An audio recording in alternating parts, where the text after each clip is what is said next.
사무엘상 7장 1절과 2절 말씀, 우리 2절 말씀 우리 함께 읽어보도록 하겠습니다.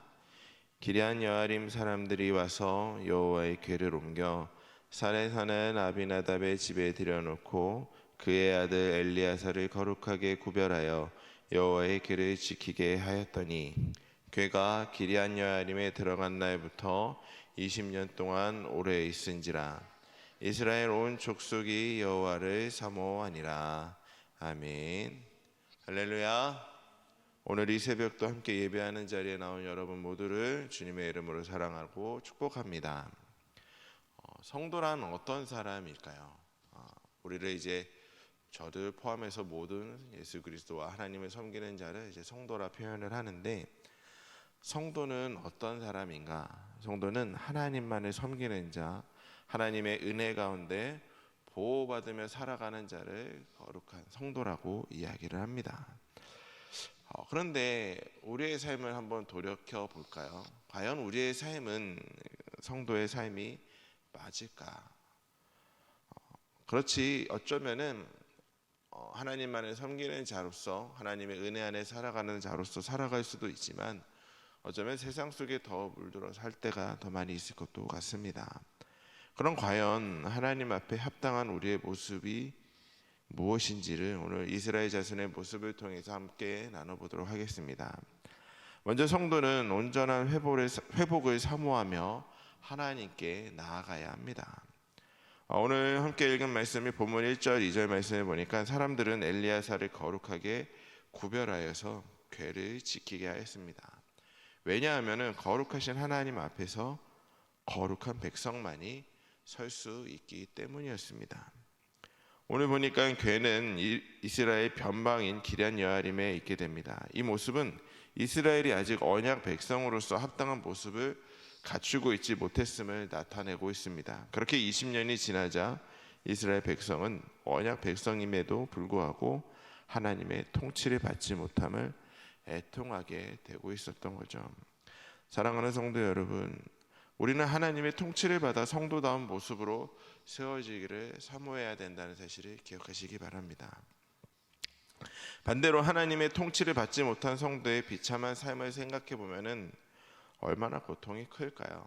하나님의 사람이라고 나는 생각하고 성도라 지내는데 하나님이 나와 함께하지 않는다. 얼마나 그게 고통스럽고 아프고, 성도라는 그 홀만 쓴 채 살아가는 그 모습이 정말 허무한 삶이 되고 말 것입니다. 그렇기 때문에 우리는 더욱 하나님께서 우리를 온전히 통치하기를 소망해야 되는 것입니다.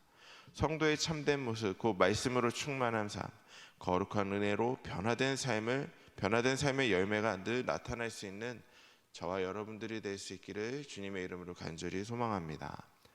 두 번째로는 성도는 죄를 철저히 회개하며 합당한 성도의 모습으로 서야 합니다.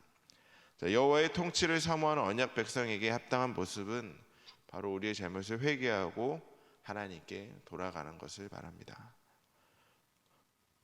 이에 백성들은 풍요와 안정을 줄 것을 여겼던 이방신들을 제거하게 되었고, 이들은 마음을 다해 철저히 그 잘못들, 죄를 자복하게 됩니다. 백성이 사무엘의 다스림을 받는 것은 회개하고 순종하는 언약 백성의 모습을 보여주게 됩니다. 우리나라도 과거에 하나님을 알지 못했던 시기에 선교사님들이 들어오게 되고 하나님을 알게 되므로 죄를 자복하며 큰 부흥이 일어나게 되었죠. 우리의 잘못을 회개하였을 때 하나님께 그곳에 더 큰 은혜를 베풀어 주셨음을 우리는 기억하고 있을 것입니다. 사랑하는 성도 여러분, 우리가 쫓고 있는 것이 과연 무엇일까요? 나의 삶의 평안과 안전함, 풍요로운 삶을 쫓고 계시진 않습니까? 어쩌면 하나님을 알기 전에는 그것들을 쫓는 삶을 살 수밖에 없었을 것입니다. 내 마음을 하나님 말고 모든 것에 뺏기고 있었을 것입니다. 하나님보다 삶에 우선시 됐던 것들이 많이 있었을 것입니다. 근데 우리는 그것으로부터 마음을 돌이키고 그것들을 우리 마음과 생각에서 제거해야 됨을 기억하시기 바랍니다. 세상의 힘과 부에 현혹될 때 그것을 하나님보다 더 마음에 두고 의지할 수 있습니다. 그런데 무엇을 힘의 근원으로 삼고 있는지 우리는 우리의 마음에 잘 돌이켜보고 깊이 살펴봐야 됩니다. 정직하게 마음의 중심을 살피며 근본적인 문제가 나에게 무엇이 있는지 고민을 해야 됩니다. 지금 필요한 내 물질과 미래에 안정을 줄 것이라고 여겨지는 그것들에 마음을 쏟고 있다면 이제는 그것들을 다 버리고 다시 주님께로 돌아와야 함을 기억하시고 늘 주님만을 바라볼 수 있는 저희 여러분들이 될 수 있기를 바랍니다. 마지막으로 성도는 응답을 간구하며 하나님 앞에 나아가야 합니다. 이스라엘 백성들은 블레셋의 위협 앞에서 여호와께 부르짖게 되죠. 이는 헛된 신을 버리고 여호와만 섬기는 그 마음에 돌이킨 언약 백성으로서의 합당한 모습입니다. 또한 온전한 번제를 드리는 것은 율법에 순종하는 언약 백성의 참된 모습을 보여주고 있습니다. 블레셋의 위협은 언약 백성의 죄에 대한 하나님의 징계라고 할 수 있습니다. 그럼에도 하나님은 회개하여 돌이킨 그 언약 백성의 부르짖음에 응답하셔서 언약에 근거한 구원을 행하시는 분임을 우리는 기억해야 됩니다. 사랑하는 성도 여러분, 자기 백성을 향한 언약적 사랑을 베푸시는 하나님은 우리의 간절한 그 구함에 응답을 해주시는 분입니다. 하나님은 영원히 변하지 않은 신실한 사랑으로 우리를 위험에서 건지시고 우리의 필요를 채워주시는 그 은혜를 베푸시는 분입니다. 그래서 우리는 하나님의 신실한 도우심을 바라며 간구해야 하는 것이죠.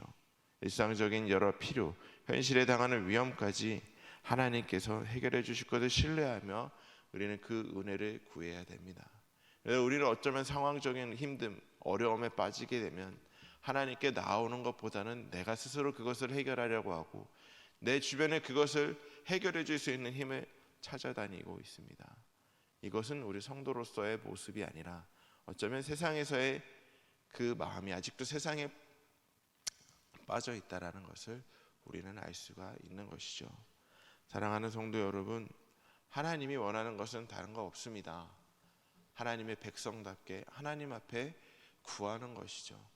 하나님께 나의 필요를 간구하고 하나님의 은혜를 구함으로써 하나님께서 주시는 그 은혜를 경험함으로써 하나님 앞에 나아가길 원하고 계신 것입니다. 이스라엘 백성들도 그렇게 언약 백성이라고 알고 있으면서도 불구하고 늘 하나님께 구하지 못했던 모습, 이방신을 섬겼던 모습에 하나님께서는 속상하고 화가 나셨던 거 아니겠습니까? 사랑하는 성도 여러분, 하나님의 사랑은, 그 신실한 사랑은 끊을 수가 없고 하나님의 그 큰 은혜는 늘 우리에게 임하고 있습니다. 그런데 우리가 그것을 모르고 세상이 찾아가고 있는 것이죠. 어떠한 고통과 위험 가운데 있을지라도 늘 하나님께 구하며 하나님을 신뢰하며 나아갈 수 있는 저와 여러분들이 될 수 있기를 바랍니다. 하나님께서 원하시는 그 길, 하나님만을 바라보는 그 길을 갈 수 있는 저와 우리 성안교회 모든 성도님들, 예배하는 모든 저와 여러분들이 될 수 있기를 주님의 이름으로 간절히 축원합니다. 기도하겠습니다. 사랑과 은혜가 충만하신 하나님은 우리를 언약 백성으로 세워주셨고 우리를 주님 안에 머물 수 있는 그 은혜를 우리에게 부어주셨습니다. 하나님께 받은 그 은혜, 세상의 것에 흔들리지 않고 그 은혜를 붙들고 늘 하나님 앞에 설 수 있는 하나님의 귀한 거룩한 그 성도의 삶을 살아갈 수 있도록 주님께서 붙들어 주시옵소서. 이 예배가 끝나면 저희들은 또 세상 밖으로 나아가게 됩니다. 세상에 나아가면 또 사단은 우리를 흔들고 우리를 넘어뜨리려는 상황을 만들 것입니다. 우리를 힘들게 하고 지치게 할 것입니다. 그러나 주님, 그것을 바라보지 않게 하여 주시옵고 끝까지 우리를 지켜주시고 그 사랑을 베풀어 주시는 하나님만을 바라보며 나아갈 수 있는 귀한 성도님들 될 수 있게 하여 주시옵소서. 하나님을 붙들고 하나님을 의지하고 오늘도 하나님과 동행하는 하루가 될 수 있기를 원하오니 주님 붙들어 주시옵소서. 예수님의 이름으로 기도드렸습니다. 아멘.